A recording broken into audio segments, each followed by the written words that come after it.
Xavier Driancourt, la France dispose de nombreux leviers pour faire plier l'Algérie. Après la suspension par la justice de l'expulsion de l'influenceur Doualemn vers l'Algérie, l'ancien ambassadeur de France à Algérie voit une conséquence des errances de notre système judiciaire. La suspension de l'expulsion de la France vers l'Algérie de l'influenceur Doualemn est-elle un aveu d'échec de la France dans la crise qui l'oppose à Alger? Xavier Driancourt. Je ne crois pas que l'on puisse vraiment dire que cette suspension de l'expulsion du dénommé Doualemn constituerait un échec pour la France. Soyons clairs, c'est encore moins un échec pour le ministre de l'Intérieur, Bruno Retailleau.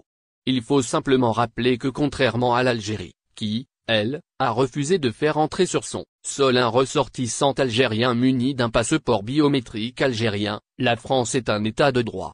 Ce sont les juges français qui ont considéré qu'il n'y avait pas d'urgence absolue à expulser Doualemn vers l'Algérie.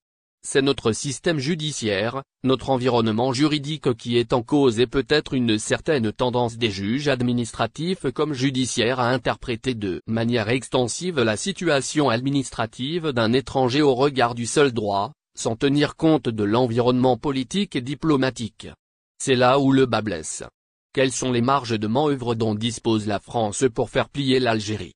Nous disposons, je l'ai souvent dit, de leviers vis-à-vis de l'Algérie. Je relève d'ailleurs que toute la classe politique, à quelques exceptions à gauche, a repris les éléments que j'avais déjà mis en avant. L'abrogation de l'accord franco-algérien sur la circulation des personnes, du 27 décembre 1968, dénonciation de l'échange de lettres entre Bernard Kouchner et Mourad Mdelsi en avril 2007 sur l'exemption de visa pour les titulaires de passeports diplomatiques, quelques contrôles fiscaux ou autres, bien ciblés, sur des personnalités algériennes en France.